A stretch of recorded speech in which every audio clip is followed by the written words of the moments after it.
News circle में स्वागत है आपका। मैं हूं योगेश मिश्रा। कहते हैं कि देश की विकास यात्रा गांव से होकर गुजरती है। जब गांव विकास करेंगे तो देश अपने आप तरक्की करेगा, और वो गांव की विकास यात्रा पर ब्लॉक स्तर की विकास यात्रा बहुत जरूरी है। ऐसे ही जानी ब्लॉक प्रमुख हमारे साथ गौरव चौधरी जी हैं, जिन्होंने युवाओं के विकास के लिए, जिन्होंने क्षेत्र के विकास के लिए काफी कुछ काम किया है। सर, न्यूज सर्कल में आपका बहुत बहुत स्वागत है। बहुत बहुत गौरव जी, 4.5 साल की आपकी एक यात्रा, विकास यात्रा हम कहेंगे, वो हो चुकी है। अब कैसा महसूस करते हैं आप? आज के समय में हमारे माननीय योगी जी के मार्गदर्शन में जो हम काम कर रहे हैं, मुझे लगता है इससे बेहतर काम करने का अवसर मुझे नहीं मिल सकता था। इससे बेहतर अगर कुछ होता तो सबसे पहले हो चुका होता। अच्छा, एक बात और आती, जानी क्षेत्र के आप ब्लॉक प्रमुख हैं, 4.5 साल का वक्त बीत गया है। कोई ऐसी 5 उपलब्धियां आप बताइए हमारे दर्शकों को जो आपको लगता हो कि ये हमने बड़ा अच्छा कार्य किया है। देखिए, सबसे सर्वप्रथम तो मेरे जो बुजुर्ग हैं, हमारे केंद्र सरकार द्वारा, उत्तर प्रदेश सरकार द्वारा वृद्ध पेंशन जो थी उसका खातों में आ जाना, किसान पेंशन योजना, हमारे दिव्यांग जो व्यक्ति हैं उनको हमारे द्वारा सम्मान देना, नए स्टार्टअप, पीएम श्री, तो मैं गिनाना शुरू करूंगा तो शायद समय कम पड़ जाए जी। बहुत ऐसी उपलब्धियां जो हम कर रहे हैं, जिनके लिए काम कर रहे हैं। ठीक, गौरव जी, एक सवाल और आता है। आप युवा हैं, युवा विजन है आपका, और युवाओं के लिए काम भी आप करते हैं। जानी ब्लॉक क्षेत्र के आप प्रमुख भी हैं और आप बहुत सारा काम भी कर रहे हैं। तो ज़रा दर्शकों को ये बताइएगा कि गौरव चौधरी ने ऐसे क्या कार्य कर लिए इन 4.5 सालों में कि गौरव चौधरी कहें कि ये युवाओं के लिए जानी ब्लॉक जो है वो एक आइडियल सिचुएशन पे आके खड़ा हो चुका है। देखिए, कार्य क्षेत्र की अगर बात करें तो हमारे नौजवान साथियों को अगर ज़रूरत है तो वो रोज़गार की है। इसके लिए हमारे उत्तर प्रदेश सरकार द्वारा भर्तियां निकाली गई हैं, जिसमें हमारे बच्चे भर्ती दे रहे हैं। मेडिकल क्षेत्र की बात करें तो हमारे ब्लॉक स्तर से भी नियमित कैंप्स लग रहे हैं, जिसमें कि हम सीधा जाएं और अपनी जांच कराएं। तो जब हम स्वस्थ रहेंगे, शिक्षित होंगे, तो खुद में खुद आगे बढ़ जाएंगे। अच्छा, दूसरा एक चीज़, आप एक स्मार्ट विलेज का सपना लेके आगे बढ़ रहे हैं, तो ज़रा हमें ये बताइएगा कि वो स्मार्ट विलेज की परिकल्पना है क्या? हम स्मार्ट सिटी की बात करते हैं, स्मार्ट सिटी तो बहुत सारे देश में बने हैं। स्मार्ट विलेज की गौरव चौधरी की परिकल्पना क्या है? देखिए, एक समय था जब स्मार्ट सिटी का चलन चल रहा था, लेकिन मेरा अपना मानना है कि मैं किसान पृष्ठभूमि से निकल करके आया हूँ। हमारी शुरुआत और हमारी नींव किसान है, किसानी है। तो हमें अगर अपने को आगे बढ़ाना है, आज आप देखिए गांव नहीं रह गए। जो आने जाने का साधन था वो सबसे सुगम हो गया। अब गांव जैसा लगता ही नहीं है। बढ़िया लाइट की स्थिति आपकी, बढ़िया सड़कें, बढ़िया ट्रांसपोर्ट फैसिलिटी। तो जब ये सारी चीजें हमें मिल गई हैं तो हमें स्मार्ट होने से कौन रोक सकता है। मेरे भाई जो सुबह घोड़े तांगे का इंतजार करते थे, टेम्पो का इंतजार करते थे, आज हम बसों के द्वारा जितनी आधुनिक चीज हमें मिलनी चाहिए वो सब प्राप्त हो रही है। तो स्मार्ट तो बहुत जल्दी हम होने वाले हैं। ठीक, आपके द्वारा क्या विशेष कार्य कराए गए हैं क्षेत्र के अंदर? कि मेरे द्वारा मेरे जितने युवा साथी हैं उनके लिए मैंने लाइब्रेरी बनवाई है, जिसमें कि वो कोचिंग ले रहे हैं। कोचिंग लेकर के IAS IPS की वो तैयारी कर रहे हैं। तो शिक्षा को लेकर के मेरा सबसे अहम कदम यह है कि मैं पीएम श्री योजना के तहत अपने क्षेत्र में 4 स्कूल लेकर के चल रहा हूँ। मेरे खुद के ही गांव मुजक्कीपुर में अभी मैंने नई नवनिर्माण बिल्डिंग का कार्य शुरू कराया हुआ है। तो सबसे पहली शुरुआत मैं अपने गांव से ही कर रहा हूँ, ताकि बच्चे वहां आए और एक जो CBSE पैटर्न हमारे दिमाग में घुसा हुआ उसे हम खत्म कर सकें। एक सरकारी संस्थान जो सारी सुविधाएं हमें दे रही है, उसमें जब बच्चा पढ़ के निकले तो लगे कि हाँ, मैं भी आत्मनिर्भर हूँ।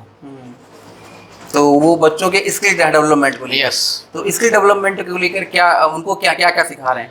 देखिए, स्किल डेवलपमेंट में हम क्या कर रहे हैं, मैंने अभी एक प्रपोजल अपने क्षेत्र में बच्चों को दिया कि आप कोई भी नया स्टार्टअप आइडिया लेके आइए। हम ब्लॉक स्तर से, और मेरी खुद की एक NGO है, हम उसमें आपकी सहायता करेंगे और उस काम को आगे बढ़ा के लेके जाएंगे, ताकि आप बढ़े, हम बढ़े, हमारा उत्तर प्रदेश बढ़े। गौरव चौधरी के बारे में ये कहा जाता है कि गौरव चौधरी डॉक्टरी कर रहे थे, डॉक्टरी की पढ़ाई करते करते मन में ख्याल आता है समाज सेवा का, तो डॉक्टरी करना एक अलग प्रोफेशन होता, आप कहीं जाके मरीजों की सेवा कर रहे होते, अब आप समाज सेवा में आ गए हैं, कितना अंतर पाते हैं? देखिए, सेवा का भाव हमारे मन में होना चाहिए, चाहे वो कोई भी क्षेत्र हो। जी। सेवा मन से करनी है, इसीलिए इस क्षेत्र में आया। कुछ चीज़ें जो हमारे पुराने नेता थे या मैं वो समय देखता था कि ऐसे लोग चुन लिए जाते थे जिन्हें नाम भी लिखना नहीं आता था, तो मैंने सोचा कि पढ़ने के बाद अपनी इस पढ़ाई का कुछ फ़ायदा कुछ उठा सकूं और लोगों की मदद कर सकूं, तो इस क्षेत्र में आया। फिर आप समाज सेवा में आए, फिर आप राजनीति में आए। जी। एक सवाल गौरव जी और बताइएगा कि जब एक तो युवा सोच है आपकी, युवा विजन है, युवा विजन को लेके जब आप युवाओं के बीच में जाते हैं तो युवाओं की अपेक्षा आपसे सबसे ज़्यादा क्या रहती है? युवा आपसे क्या बात करना चाहते हैं, क्या डिस्कस करना चाहते हैं, वो क्या डिस्कस करते हैं और क्या डिलीवर करते हैं? देखिए, जितने मेरे युवा भाई हैं, आज के समय में सबसे बड़ी ज़रूरत अगर किसी को है तो वो रोज़गार की है। जी। हम रोज़गार को लेके ही बात कर रहे हैं और कार्य भी उसी दिशा में कर रहे हैं। मेरे क्षेत्र में अभी एक इंडस्ट्रियल हब नया बन रहा है, माननीय मुख्यमंत्री जी द्वारा एक नई टाउनशिप बनाई जा रही है, जिसका उद्घाटन बहुत ही जल्द होने वाला है मोहद्दीनपुर के अंदर। तो जब हम इस तरीके से इंफ्रास्ट्रक्चर डेवलप करेंगे तो मेरे युवा जो भाई हैं सभी को नौकरी मिलेगी, वो अवसर उन्हें मिलेगा जो अभी तक नहीं मिल पाया। तो इसी क्षेत्र में हम कोशिश कर रहे हैं ज़्यादा से ज़्यादा बिजनेस एक्टिविटीज़ अपने क्षेत्र में कराएं। ठीक। 4.5 साल का वक्त जो है वो व्यतीत हो चुका है। इन 4.5 साल में कोई ऐसे ड्रीम प्रोजेक्ट, अभी भी कुछ ऐसा सपना हो या कोई ऐसा ड्रीम प्रोजेक्ट हो जो गौरव चौधरी को अभी भी सोने नहीं देता है? देखिए, सबसे पहला सवाल आपका था स्मार्ट विलेज। स्मार्ट सिटी से स्मार्ट विलेज तक आना मेरा ड्रीम प्रोजेक्ट है। मेरे गांव से जब कोई निकले तो वो ये कहे कि ये गांव है या शहर है, तो वो मेरा एक सपना है कि उस गांव को, सभी गांव को, केवल एक गांव को मैं चिन्हित नहीं करूंगा, सभी गांव को हम उस दिशा की ओर ले जाएं कि वो स्मार्ट विलेज बने। ठीक, ये तो आपकी उपलब्धियों की बात हो गई। आप सियासत में हैं, सार्वजनिक मंच पे जाते हैं और भाजपा से भी जुड़े हैं, तो जब हम भाजपा की विकास यात्रा की बात करें तो जब गौरव जी उसका मूल्यांकन करते हैं तो कैसे देखते हैं? देखिए, मुझे लगता है कि इससे शानदार और जानदार राजा हमें नहीं मिल सकता, चाहे वो केंद्र की बात करूं, चाहे वो अपने उत्तर प्रदेश की बात करूं। एक ऐसे साधु वाद के नीचे काम करना मेरे लिए बहुत गर्व की बात है। अब करें बात कि हमें ऐसा अनुभूति क्यों हो रही है, 370, 35A और अभी हाल ही में ऑपरेशन सिंदूर का होना, वो ऐसे राजा को दर्शाता है कि ऐसा राजा की हमें जरूरत है। ठीक।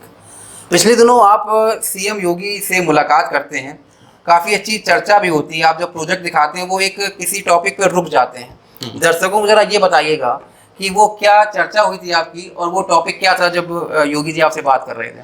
देखिए, मैं अभी फ़िलहाल 14 तारीख में, जुलाई में योगी जी से मिला, तो एक मेरे द्वारा कराए गए कार्यों की एक PDF में बना के लेके गया। मुझे लगता है कि शायद इतना समय मेरी सोच से परे था, माननीय मुख्यमंत्री जी मुझे दें। तो जब एक एक करके माननीय मुख्यमंत्री जी ने पन्ने पलटे और एक पन्ने पे आके रुक गए और मुझे बोला कि हरित प्रदेश जो सब बोलते हैं, एक योजना हम शुरू कर रहे हैं और आप भी ज़्यादा से ज़्यादा पेड़ लगाने का काम कर रहे हैं, ये बहुत अच्छी बात है। उन्होंने मेरी सराहना की और तुरंत उसी के बाद एक कार्यक्रम शुरू हुआ, एक पेड़ माँ के नाम। तो मेरे लिए बड़े गर्व की बात थी कि वो काम मैं पहले करके आया था और माननीय मुख्यमंत्री जी को दिखा रहा था। एक शब्द आपने यूज किया, हरित प्रदेश। हरित प्रदेश अलग से नहीं बनाना है, उत्तर प्रदेश को ही हरित प्रदेश बनाना है, यही बात है ना? आप तो नहीं चाहते हैं कि हरित प्रदेश अलग बने? ये थोड़ी मेरी सोच से परे है, हमारा शीर्ष नेतृत्व क्या इस पर डिसीजन लेता है। लेकिन आपको उत्तर प्रदेश को ही हरित प्रदेश बनाना है, पौधरोपण। हाँ, बिल्कुल ठीक बात। एक चीज़ गौरव जी और बताइए, जब आप अब जब जाते होंगे आम जनता के बीच में, समाजवादी पार्टी बड़ी आरोप लगाती है आपके ऊपर, बीजेपी के नेताओं के ऊपर, कि जातीय संघर्ष हो रहा है। अब जातीय संघर्ष की जब बात आती है तो सपा PDA की बात करती है। अब PDA का चैलेंज 2027 में भी रहेगा, 2029 में भी रहेगा, इसको आप कैसे फेस करेंगे? देखिए, PDA की जहाँ तक मैं बात करूँ, आलोचना उसकी की जाती है, जिसका कोई मुकाबला हो, हमसे किसी का कोई मुकाबला नहीं है। पीडीए एक ऐसी पार्टी है जो केवल एक ही समुदाय की बात करती है, हम सबके लिए हैं। हमारे माननीय प्रधानमंत्री जी बार बार एक ही चीज़ कहते हैं, सबका साथ, सबका विकास, सबका विश्वास। तो हम तो उसी नीति पे काम कर रहे हैं, लेकिन वो लोग एक ही चीज़ को लेकर के चल रहे हैं, तो वो गलत है। नहीं, जैसे जब वो कहते हैं कि साहब पीडीए का मतलब है पिछड़ा, दलित और अल्पसंख्यक, तो जब ये जाति गठबंधन या जाति आंकड़े जब आप फेस करेंगे जाके, जब चुनाव में जाएंगे, आपकी पार्टी चुनाव में जाएगी, तो इन सब चीज़ों को लेकर आपके लिए कोई चैलेंज होगा या बीजेपी अभी उसी राष्ट्रवाद की भावना पे काम करेंगे? बिल्कुल सही आपकी बात। हमारे संगठन द्वारा सबसे अहम भूमिका हमारे संगठन की है। आप ये देखिए, हमारे कौन सा मोर्चा नहीं है, हम हर घर के अंदर हैं, हर घर के अंदर। किसी एक वर्ग की बात मैं नहीं कर रहा हूँ, चाहे वो अल्पसंख्यक है, चाहे वो युवा मोर्चा है, हम मोर्चों द्वारा हर घर के अंदर हैं, हर घर का विश्वास हमारे साथ है, तो कोई दिक्कत हमारे सामने आनी नहीं है।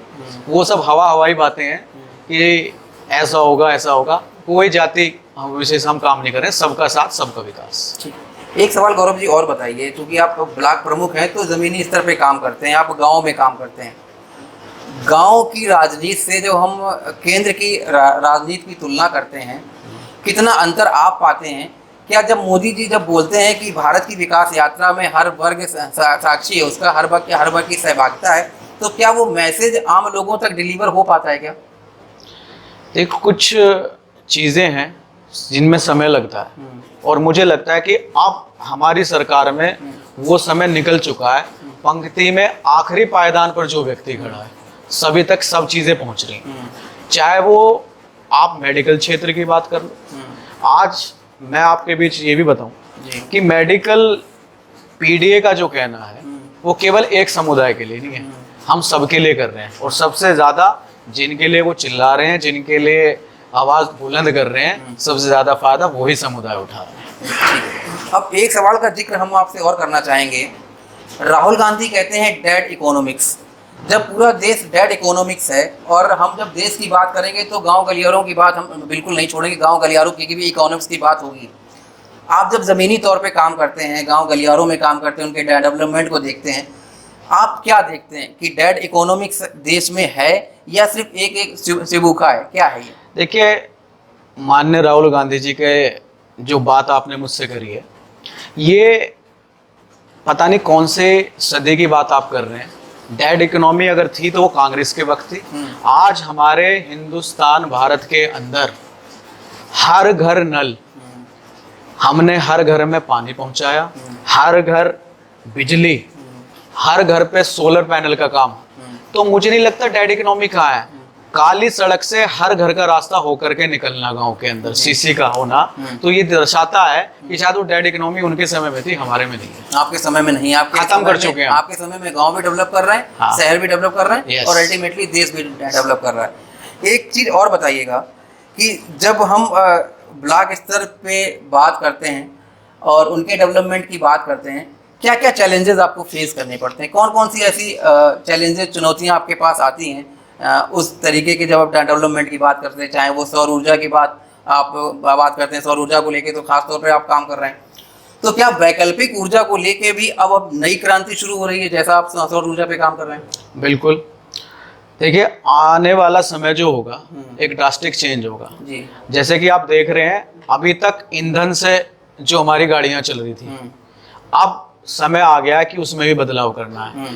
प्रकृति चाहती है कि मुझसे ज्यादा छेड़छाड़ ना हो, तो उसी रास्ते पर निकलते हुए अब बैटरियों की गाड़ी आ गई है जो इलेक्ट्रिक से चलेंगी जी। तो एक बहुत बड़ी ये प्रगति है हमारे लिए कि हम इस ओर बढ़ रहे हैं। ठीक। एक सवाल और बताइएगा, थोड़ा सा ये सवाल ऐसा है कि एक पीडीए पाठशाला हुई थी, वीडियो आप भी जिसका जिक्र कर रहे थे कि वहाँ बच्चों को पढ़ाया जा रहा, A for Akhilesh, D for Dimple, इसको आप क्या कहेंगे? इस पे आपके क्या कमेंट रहेंगे? इस पे क्या इत्तेफाक रखते हैं आप? देखिए, मैं तो ये कहूँगा कि पहचान ना शायद लोग भूल गए हैं, तो इसलिए याद दिलाया जा रहा है कि कौन अखिलेश, कौन डिम्पल। हमें याद दिलाने की ज़रूरत नहीं है, हम सबके दिलों में है। माननीय मुख्यमंत्री जी, हमारे प्रधानमंत्री जी, हमने हर घर में, हर घर के कोने में अपनी जगह बनाई है, तो शायद हमें याद दिलाने की ज़रूरत नहीं है। वो करते रहें, लेकिन जो जब समय था जब कुछ नहीं किया, तो ऐसे याद दिलाने से कुछ नहीं होगा। मतलब ऐसे पाठशालाओं से कुछ होने वाला कुछ नहीं होने वाला। ठीक। गौरव जी, एक चीज़ और हम आपसे पूछना चाहेंगे, ब्लॉक डेवलपमेंट का जिक्र होता है और ब्लॉक स्तर पर जब हम डेवलपमेंट की बात करते हैं तो बहुत सारे डेवलपमेंट आते हैं गांव शहरों को लेकर। आपकी ऐसी कोई ख़ास विशेषता आप बताइएगा कि आपका एक विज़न था जब आप आए थे, ब्लॉक प्रमुख चुने गए थे, कि हमने ये सपना देखा था, वो सपना हमने पूरा कर दिया। देखिए, मेरा जब मैं आया, सबसे पहले एक स्थान होता है जो ऑफिस हमारा होता है जी। मैंने पहला अपना जो कार्य किया उस ऑफिस को सुधारने का। मेरठ में सबसे पहला ISO सर्टिफाइड अगर कोई ऑफिस हुआ तो वो मेरा ब्लॉक हुआ। दर्शकों के लिए जरा ये भी बता दीजिए ISO क्या है और वो सर्टिफिकेशन कैसे मिलता है? देखिए, मूलभूत सुविधाओं का होना जी। और लोगों को आने के बाद अपने जिस कार्य से आए हैं उन सब का निराकरण होना, जी। ये ISO सर्टिफाइड है। चाहे वो किसी भी स्तर से है, जब आप आए तो एक पूछताछ केंद्र होना चाहिए। उस पूछताछ केंद्र के बाद संबंधित अधिकारी के पास आप कक्ष में जाएं, अपनी समस्या रखें। एक बढ़िया मीटिंग हॉल जिसमें जब मेरे गांव के मेरे भाई आए तो उन्हें ये एहसास हो कि गर्मी नहीं लग रही है, पंखा चल रहा है। साफ सफाई का होना, ये सभी मूलभूत सुविधाएं मिले। हाँ। अच्छा, दूसरा एक चीज़ और भी हम आपसे भी जिक्र कर रहे थे, कभी कुछ ऐसी शिकायतें आ जाती हैं जो गौरव चौधरी को भी द्रवित कर देती हैं। कुछ ऐसी घटना का जिक्र आप बताइएगा, क्योंकि आप जब सार्वजनिक जीवन में होते हैं तो हर किसी की उम्मीद होते हैं, तो जो हर किसी की उम्मीद जो व्यक्ति होता है तो उसके पास बहुत सारे लोग आते हैं। कभी कोई ऐसा घटना बताइएगा जो आपको लगा हो कि अब हमें लगा कि हमने अब बिल्कुल सही काम किया या समाज सेवा में आना हमारा सफल हो गया। देखिए, कोशिशें तो हमारी ये है कि हम हर व्यक्ति को सारी सुविधाएं सरकार द्वारा जो योजनाएं चल रही हैं मिल जाए, लेकिन बहुत बार होता है कि हम चाहकर भी नहीं कर सकते। कागजों का एक चीज है कागज, जब हम वो सारी चीजें पूरी नहीं कर पाते हैं तो उससे वंचित रह जाते हैं। जी। तो फिलहाल में तो जो मुझे याद आ रहा है, एक बहुत ही गरीब घर से एक लड़की थी, मेरे पास पत्र आया कि हम मुख्यमंत्री सामूहिक योजना में भी विवाह नहीं कर पा रहे हैं, हम उसमें आवेदन कर रहे हैं, नहीं हो पा रहा है। तो मैंने जब वो सारी चीज़ देखी, ये सारी स्थिति जानी, तो मैंने उस बेटी की शादी कराने का काम किया। तो मुझे लगा शायद एक पुण्य का काम मैंने किया। एक वृद्ध व्यक्ति जिसे आंखों से दिखाई नहीं देता, दिव्यांग है वो, उसके भाई बेटे वाइफ नहीं है, अकेला व्यक्ति वह गांव में है।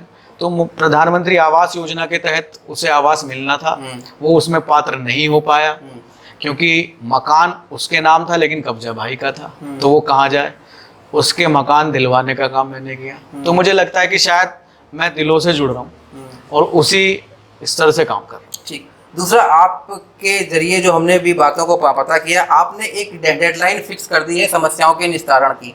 वो जरा योजना बताइएगा कि वो आपकी तरफ से जो प्लान किया गया है कि जो फरियादियां हैं उनकी समस्याओं का निस्तारण जल्दी जल्दी वो क्या है? देखिए, हमारे ब्लॉक के अंदर हमने एक शिकायत पेटी का आयोजन किया है कि कोई भी व्यक्ति आए अपनी जन समस्या, उसमें अगर कोई ऑफिस में नहीं है और अधिकारी नहीं मिल पा रहा है तो वो उसमें अपनी समस्या लिखकर डाल दे।